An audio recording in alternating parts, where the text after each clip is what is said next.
নমস্কার বন্ধুরা, বিজলি Bengali cooking থেকে সবাইকে স্বাগত জানিয়ে চলে আসলাম আজকে একটা রেসিপি নিয়ে। বন্ধুরা, আমাদের দেখো সবার বাড়িতেই কিন্তু আমরা কম বেশি মুড়ি খাই। আজকে মুড়ি ভাজা রেসিপি। সবাই কিন্তু বাজার থেকে কিনে আনে, তারপরে খাই। প্রায় লোকই কিনে আনেই খায়, বাড়িতে দুই একজন ভুল ভবিষ্যৎ ভাজে। আজকে মুড়ি না থাকলে আমরা হঠাৎ করে দোকানে চলে যাই, অনেক সময় গরম গরম মুড়ি খেতে ইচ্ছা করে, কিন্তু বাড়িতে ভাজা ইসে খাওয়া হয় না। আজকে সবাই কিভাবে ভাজতে পারো বাড়িতে মুড়ি, সেই পদ্ধতিটা তোমাদের সঙ্গে শেয়ার করব। চলো এখন বাড়িতে কিভাবে মুড়ি ভাজি সেটা দেখাচ্ছি। দেখো, এটা কিন্তু মুড়িরই চাল বাড়িতে তৈরি করেছি। এটা দিয়ে মুড়ি মিল থেকে ভেজে নিয়ে আসবো, তাই তোমাদের সঙ্গে একটু শেয়ার করছি। এই চালটা দিয়েই এখন এই চালটা একটু লবণ জল দিয়ে মেখে নেব। দিচ্ছি কিন্তু ছোটো এক বাটি, আন্দাজ মতো একটু লবণ,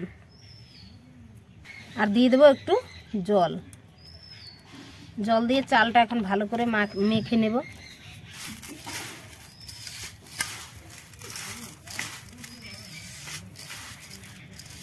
আর এই মুড়িটা কিন্তু কোনো রকম বালি দিয়ে ভাজবো না, বালি ছাড়া তৈরি করব মুড়িটা।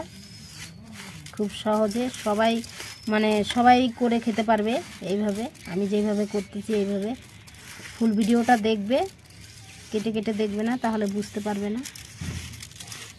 দেখো এইভাবে মাখতে মাখতে কিন্তু একটু আঠালো ভাব হয়ে যাবে চালটা।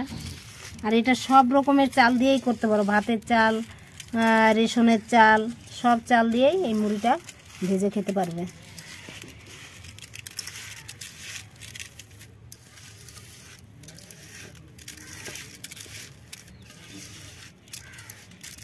মুড়িটা ভাজতে কিন্তু বেশি ঝামেলা নাই, কোনো রকম বালি ছাড়াই, বালি দিয়ে ভাজবো না। এই তার জন্য দেখো কড়াই নিয়ে নিয়েছি একটা, কড়াইতে করে ভাজবো। তো এইভাবে কড়াইতে করে সবাই মুড়ি ভেজে খেতে ইচ্ছে, যদি কেউ খেতে ইচ্ছা করে তাহলে সবাই এরকম কড়াইতে করে মুড়ি ভেজে খেতে পারবে। দেখো চালটা মেখে রেখে দিলাম, এখন আমি উনানটা ধরে নিব। কড়াইটা গরম হয়ে গেছে, আর এই দেখো চালগুলো কত সুন্দর ঝরঝরা হয়ে গেছে। এই দেখো চালগুলো কত সুন্দর ঝরঝরা হয়ে গেছে, জল দিয়ে মেখে রেখে দিয়েছিলাম। এখন চালটা ভেজে নিব। এইভাবে কিন্তু ঘন ঘন নাড়তে হবে। আর এইখানে দেখো শলার কাঠি নিয়ে নিয়েছি কতগুলো, সেই শলার কাঠিটা ধরে এইভাবে নাড়তে হবে। গ্যাসে ভেজেও খাওয়া যাবে।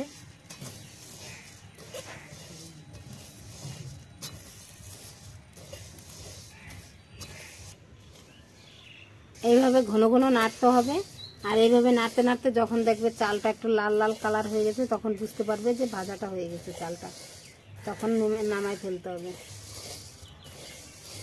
এই নাড়তে নাড়তেই লাল হয়ে যাবে চালটা, ভাজতে ভাজতে কালার চেঞ্জ হয়ে যাবে দেখবে।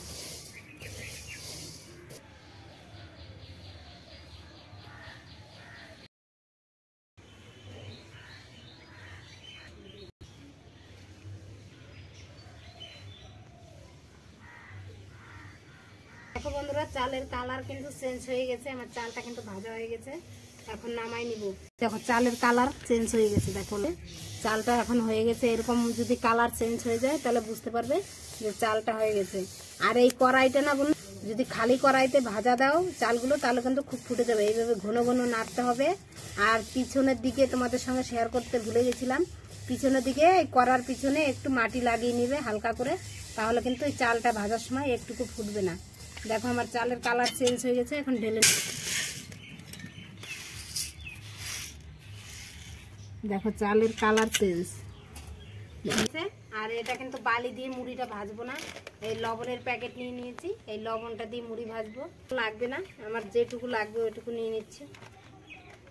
এটা এরকম ভালো করে গরম করতে হবে, জাল দিয়ে এরকম নেড়ে নেড়ে খুব হিট করতে হবে, তাহলে মুড়িটা ভালো করে ফুটবে। কিন্তু খুব জোরে জাল দিতে হবে, হিট হয় না হলে কিন্তু মুড়িটা ফুটবে না। তাই লবণটাকে খুব হিট করতে হবে। অল্প চাল দিয়ে দেবে।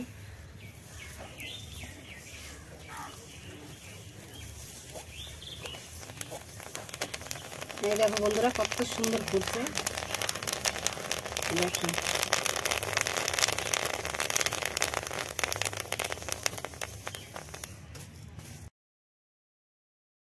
আবারও এইভাবে একইভাবে সমস্ত মুড়িগুলো আমি ভেজে নেব।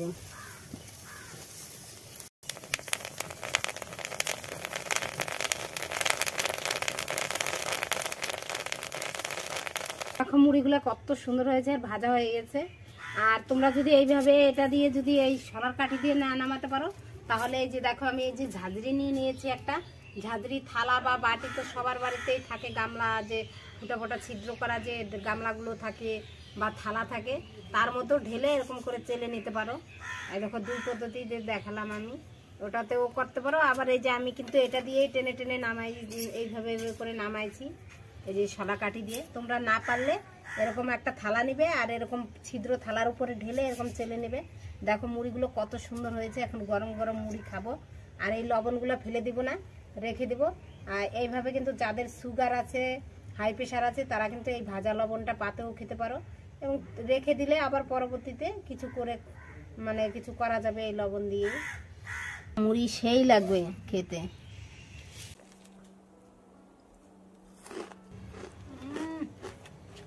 একবারে মুচমুচে বন্ধুরা, দারুণ। একবারে গরম গরম মুড়ি এখন চা দিয়ে সেই হবে খেতে। আমার মতো গরম মুড়ি কে কে খেতে পছন্দ করো কমেন্ট করে জানিও। আর এইভাবে তোমরা বাড়িতে মুড়ি ভাজে খাবে, দারুণ টেস্ট বন্ধুরা। যে কোনো চাল দিয়ে করে খেতে পারো। ভাতের চাল দিয়ে করলে মানে এত ফুলবে না, একটু কম ফুলবে। আর এটা মুড়ির চাল তো বাড়িতে তৈরি করা চাল, সেই চাল ভাজছি, তাই জন্য দেখো কত বড় বড় হয়েছে। আর বাড়ির মানে চাল, রেশনের চাল বা বাড়ির চাল যদি ভাজো তাহলে একটু কম ফুটবে, এত মোটা হবে না, এর থেকে একটু, কিন্তু খেতে দারুণ টেস্টি। চাল ভাজা মুড়ি তো দারুণ লাগে বন্ধুরা। এই রেসিপিটি ভালো লাগলে লাইক শেয়ার কমেন্ট অবশ্যই করবে, আর আমার চ্যানেলটিকে সাবস্ক্রাইব করে আমার পাশে থাকবেন। আজকের মতো এখানে রাখছি, দেখা হচ্ছে নতুন কোনো ভিডিওতে। সবাই সাবধানে থেকো, সুস্থ থেকো।